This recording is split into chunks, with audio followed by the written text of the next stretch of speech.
सेवेलागी सेवक झालो तुमच्या नागरू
जन्माला येतो. पण या भूतलावरती माणूसही जन्माला येत असताना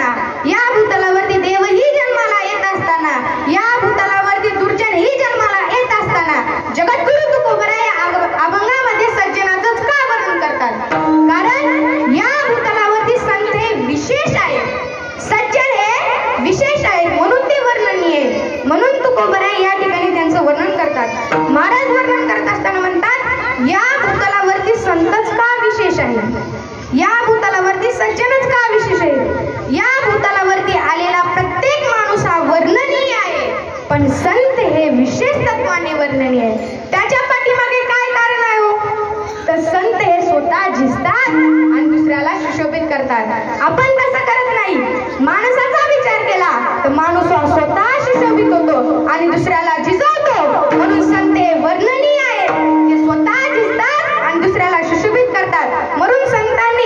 म्हणून महाराजांनी संतांना उपमा देत असताना जी व्यक्ती स्वतः झिजते त्या व्यक्तीला महाराज उपमा देतात. महाराज काय म्हणतात की संत कसे आहेत तर चंदनाप्रमाणे. कसे आहेत? चंदनाप्रमाणे. केवढे चंदनाप्रमाणे आहेत? कदाचित ह्याच्यातही तुकोबराचं समाधान नाही झालं संतांचं वर्णन करताना. का सांगू का? तर चंदनाची संगत ही दुर्जनाची आहे. दुर्जनाची का संगत आहे चंदनाची? तर चंदनाच्या खाली विषारी साप असतात. म्हणून तुकोबराय अभंगाच्या पहिल्या चरणामध्ये उत्तरार्धामध्ये परिसाची उपमा देतात.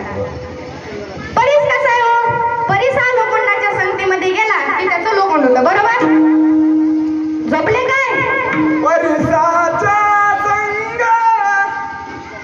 परिस हा लोखंडीच्या संगतीमध्ये गेल्यानंतर तो लोखंड होतो. बरोबर का? नाही. लोखंड हा परिसाच्या संगतीमध्ये आल्या असल्यानंतर त्याचं सोनं होतं. तशाच प्रकारे संतांच्या संगतीमध्ये कुठलाही व्यक्ती असू द्या, तो जातीने कोण असेल, काय असेल, संतांना त्याच्याशी काही घेणे देणे नाही. पण संतांच्या संगतीमध्ये तो व्यक्ती आला तर महाराज म्हणतात आपणासारखी करती तत्काळ. आपल्यासारखे संत करून घेतात. हा परिसाचा गुण संतांना लागू पडला म्हणून संतांनी परिसाला उपमा दिली. पण कदाचित ह्याच्यातही तुकोबराला समाधान नाही झालं. परिसामध्ये काय उणीव आहे तुकोबराला सापडली? परिसामध्ये काय उणीव आहे? परिस हे लोखंडाला सोनं करतो पण परिस हे लोखंडाला परिस करत नाही. संतांच्या सानिध्यामध्ये आल्यानंतर संत त्याला माणूस ठेवत नाही तर संत त्याला संत करून देतात. तुकोबराला ती उणीव भासली म्हणून तुकोबराय अभंगाच्या दुसऱ्या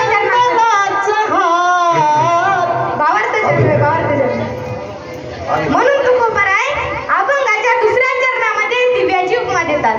दिवा कसा आहे हो? लहानाच्या घरी गेला तरी तेवढाच प्रकाश देतो. श्रीमंताच्या घरी गेला तरी तेवढाच प्रकाश देतो. संतांच्या सानिध्यामध्ये आल्यानंतर संतांच्या सानिध्यामध्ये जर माणूस आला तर संत ही तेवढाच उपदेश करतात आणि गरीब माणूस आला तरी तेवढाच उपदेश करतात. आपण या मंडपामध्ये कीर्तनामध्ये बसलेलो आहोत. आपण आल्याला असं म्हणलो का तुम्ही गरीब आहे तुम्ही पाठीमागे जाऊन बसा? म्हणलो का? नाही. कारण हे घर आहे, ते संतांचं आहे, दरबार आहे संतांचं आहे. संतांच्या संगतीमध्ये गेल्यानंतर संत त्याला समान त्याचा अधिकार देतात. दिवा हा प्रत्येकाच्या घरी सारखा प्रकाश देतो पण दिव्यामध्ये उणीव आहे. दिव्यामध्ये काय उणीव आहे? दिवा हा जगाला प्रकाशित करतो पण स्वतः खाली अंधकार ठेवतो. म्हणून तुकोबराला ती उणीव भासते. म्हणून तुकोबराय अभंगाच्या दुसऱ्या चरणामध्ये उत्तरार्धामध्ये संतांना लागू पडणारी अवर्णनीय अप्रतिम साखरेची उपमा देतात. साखर कशी आहे हो? पूर्वेकडून पाहिली तर आंबट लागते, पश्चिमेकडून पाहिली तर तुरट लागते, दक्षिणेकडून पाहिली तर खरट लागते, उत्तरेकडून पाहिली तर तिखट लागते. बरोबर का? जमले काय? होते काय? जमले काय? नाही. साखर हे सर्व अंगाने गोड आहे. तशी संत देखील प्रपंचाच्या दृष्टिकोनाने विचार केला तरी गोडच आहे आणि परमार्थाच्या दृष्टिकोनाने विचार केला तरी गोडच आहे. त्यांच्यामध्ये किंचित जरी दोष सापडायचा झाला तर त्यांच्यामध्ये नाही. तुका म्हणे तैसा सज्जनापासून पाहता मिळेची ना असा अभंगाचा शब्दात वाटतंय. झाला आपले कीर्तन तुम्हाला झोपायला काही हरकत नाही.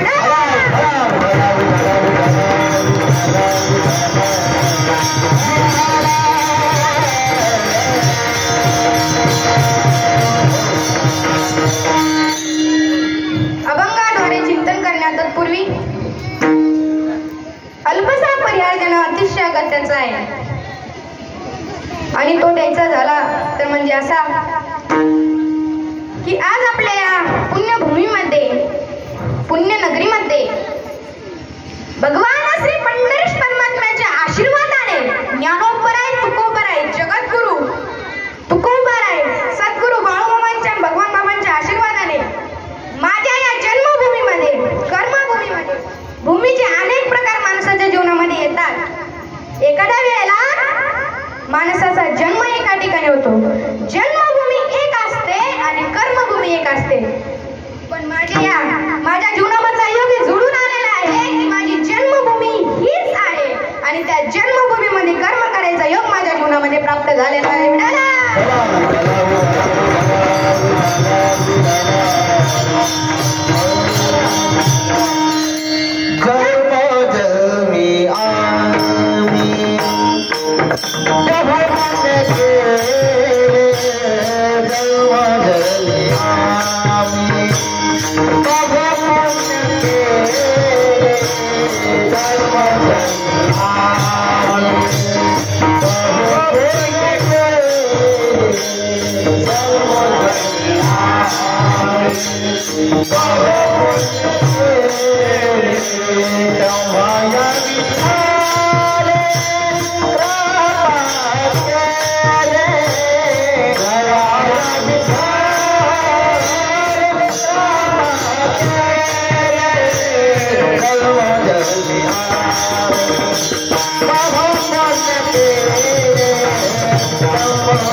तुकोबराच्या भाषेत सांगायचं झालं तर उजळले भाग्य आता अवघी चिंता वारली संत दर्शनी आला पद्मनाभ जोडला।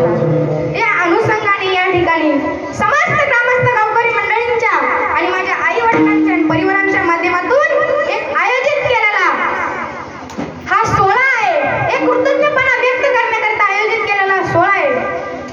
तसंच की गुरुपूजन सोहळा, गुरुपूजन सोहळा बघा, जसं की महाराज म्हणतात चंदनाचा स्पर्श तेलाला झाला की तेलाला शीतलता प्राप्त होते, तसंच माझ्या या जीवनाला साधू संतांचा स्पर्श झाला माझ्या गुरुजींच्या रूपाने।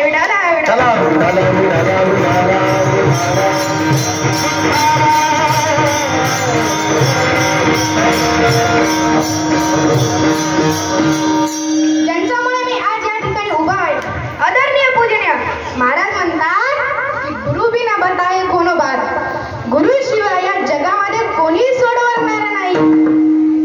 जगामध्ये कुणालाच कुणाच्या ऋणातून उत्तीर्ण होता येत नाही। होता येतं का? सांगा, होता येतं का? शास्त्रामध्ये प्रामुख्याने 3 ऋण सांगितलेले आहेत। पहिला जो ऋण आहे तो मातृपितृ ऋण, दुसरा जो ऋण आहे तो देव ऋण आणि तिसरा जो ऋण आहे श्री गुरु ऋण।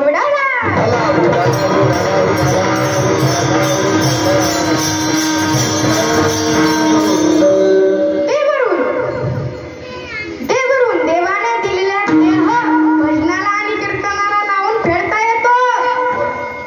मातृपितृऋण आई वडिलांनी दिलेला जन्म त्यांचा सेवा करून त्यांच्या सेवेतून उत्तीर्ण होता येतं, पण गुरुच्या ऋणातून उत्तीर्ण व्हायचं असेल तर काय करावे लागेल? महाराज म्हणतात काय करावे लागेल सांगा ना।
Thank you.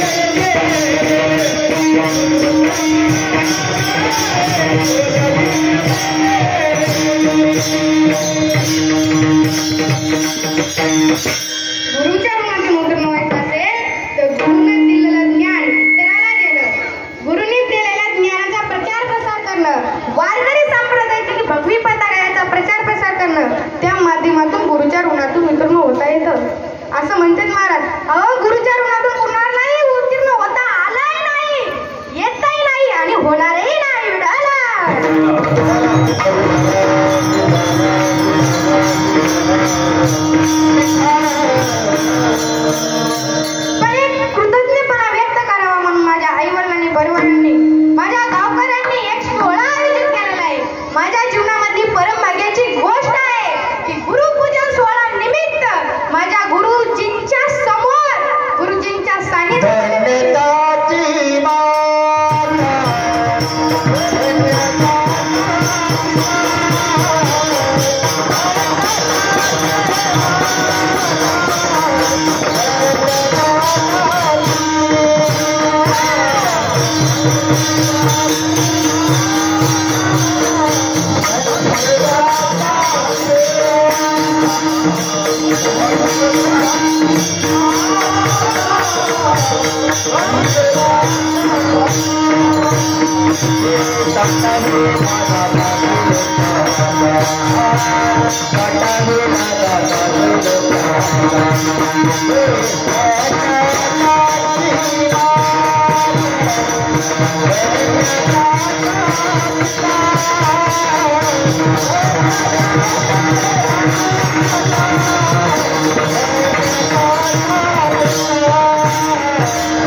गुरुपूजन सोहळा माझ्या आईवडिलांनी सादर करण्याकरता केलेला आहे. बघा मी तुम्हाला बोलतो, माझ्या या लहान वयाला महान बनवायचं ज्यांनी कार्य केलेलं आहे ते माझे गुरु, ज्यांनी मला संस्थेची धुरा आई एवढं प्रेम दिलं, जन्म देणारी आई जेवढं प्रेम देत नाही तेवढं प्रेम दिलं. हरिभक्त महाराज विद्याताई महाराज चौरेकर यांच्या चरणात मृदंगाच्या सानिध्यामध्ये येऊन ज्यांनी मला मृदंग कला अशी शिकवली, हरिभक्त महाराज माधव महाराज हक्के, तसेच श्री संत योगीराज निवृत्तीनाथ महाराज वारकरी शिक्षण संस्था अहमदपूर यांच्या सर्वांचा मजा पामराय काय तोरपान पायी जीवन पायी वारी विडाला.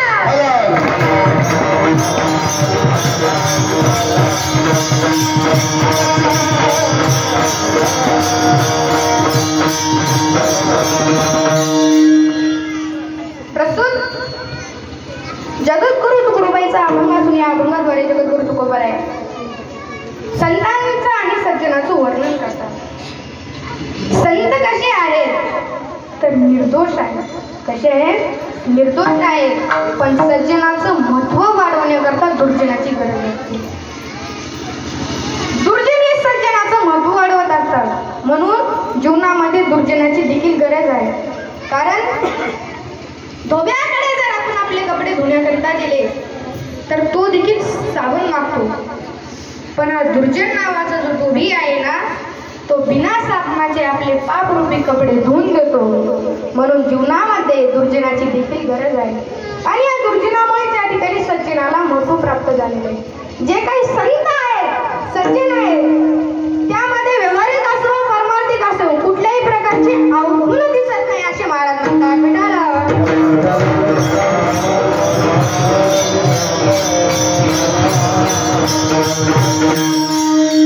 व्यवहाराकडूनही पाहिलं आणि परमार्थाकडून पाहिलं तर तो त्यांचा जो निर्णय असतो ना तो सत्यच असतो. वेद सांगतात तसा त्यांचा आचरण त्याचप्रमाणे असे असणारे जे संत आहेत त्यांनी स्वतः करता काही न करता जगाच्या कल्याणा संताच्या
तांब्याचा आहे आणि तिसरा दृष्टांत आहे तो साखरेचा आहे. विठ्ठल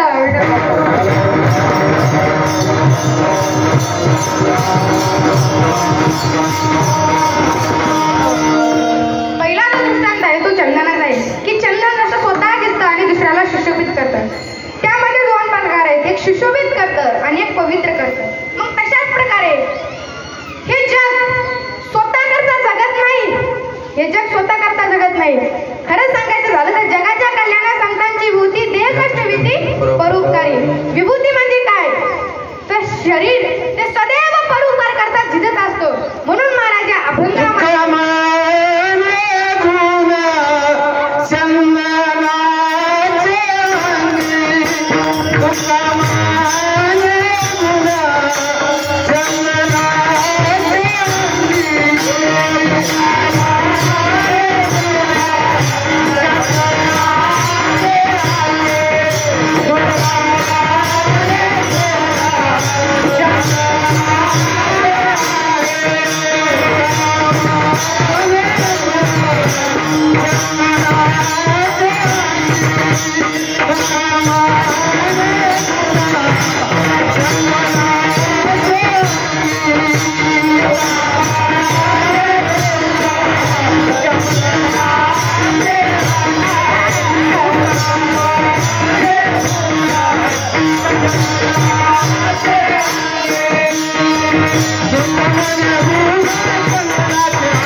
संत जन की चंदनाच्या झाडाचं एक अलौकिक महत्व आहे.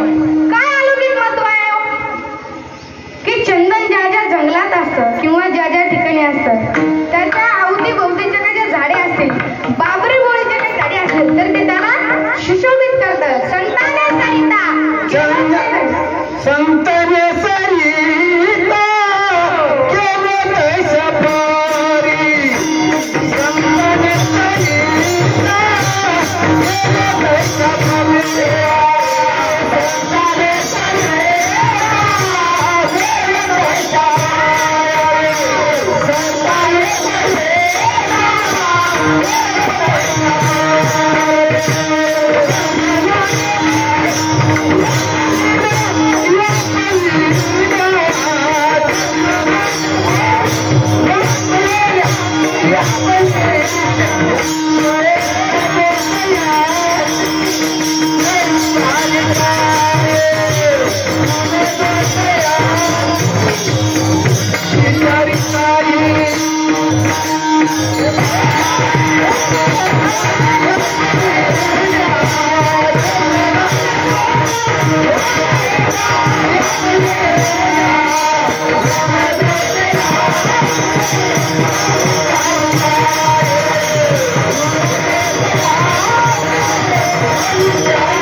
Ai,